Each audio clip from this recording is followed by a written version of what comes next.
Imagine yourself being tried for a sensational crime, one that has gripped the passions of the entire country. It's Casey Anthony, Duke Lacrosse, and George Nimmerman, all rolled into one. Would you like to be tried in a well-regulated courtroom, presided over by a judge, your fate in the hands of a jury that has spent weeks carefully reviewing all evidence and expert testimony? Or would you prefer for your fate to be decided by popular vote, your future in the hands of anyone with a pulse and an opinion, regardless of their knowledge of the case details? In an earlier video, we had discussed why our current system of democracy is fundamentally flawed, and why our founding fathers had always intended for this nation to be a constitutional republic and not a direct democracy. Hence why today, I'd like to discuss a great alternative and improvement over our current dysfunctional system, one that directly parallels a civic system that we already use every day with great success, the jury system. Our founding fathers were always very wary of mob rule, and justifiably so. History is full of populism and mob justice gone wrong, with terrible consequences. Even today, who amongst us is willing to put our lives in the hands of a mob that is short on facts but long on emotion? The solution that was found? Trial by jury. Power was decentralized and fairly portioned out to all segments of society by creating a system that randomly picks jurors from all demographics and walks of life.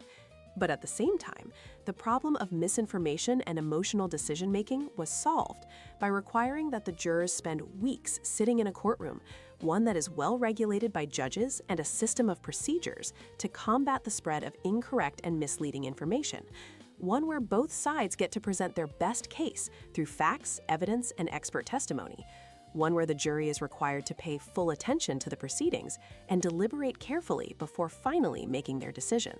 Our current system of democracy solves the first problem admirably by ensuring that political power is fairly distributed amongst all segments of society. But it fails horribly at resolving the second problem. Each campaign season finds itself marked by soundbites, shallow arguments, and opinions as opposed to facts, because these are the things that win elections. Rumors and misinformation roam free and can change the course of elections. Without any pressure to listen to expert testimony from both sides, voters are free to self-segregate within their own individual echo chambers. It's no surprise that the election process more closely resembles a PR campaign as opposed to a fact-finding mission. It's all truly unfortunate, given that a much better system is staring us right in the face. Imagine during every election year, auditoriums packed full of jurors, convening across every state in the country, jurors holding the greatest civic responsibility of all, electing our president and representatives in Congress. Imagine every candidate being tried in these auditoriums across the country. Their actions, campaign promises, voting records, public policy platform, and general conduct all scrutinized carefully in a courtroom, presided over by a judge. Imagine them being grilled by opposing attorneys for every campaign promise they broke, for every campaign contribution they accepted from lobbyists, for every dollar they spent on wasteful government expenditures, and for every vote they cast in favor of special interests. Imagine experts from the fields of foreign policy, healthcare, fiscal planning, economics, and national security all brought in to give testimony on the candidates' positions and how viable their plans are. Imagine a jury in every county, 100 strong, randomly picked from the public to represent every section and segment of our society, displaying the full and complete diversity that is America. Imagine a jury, excused from work for a few weeks, attentively listening to all expert testimony, carefully considering all the facts and analysis presented, and meticulously deliberating over who they would like to have represent them in their state capital and Washington, D.C. That is the type of democracy that I would like to live in.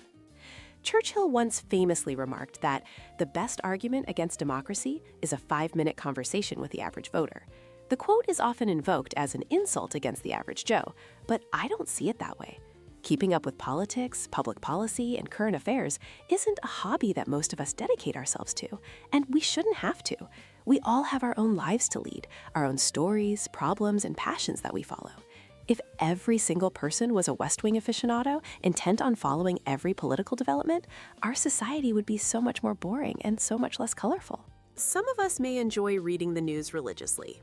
And others may enjoy volunteering in our local communities.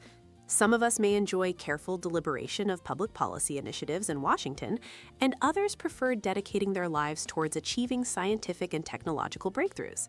These are all great passions worth pursuing, and we need a political system that doesn't rely on every voting citizen becoming a public policy expert. A system that ensures that every candidate gets a fair and comprehensive hearing by an electorate that has been given all the evidence and testimony needed to carefully deliberate and reach a conclusion. The jury system may not be perfect. Juries do sometimes return bad verdicts, and the specific details of its implementation will certainly need to be tweaked to better fit elections. But it is definitely a vast improvement over any popular vote-based alternative.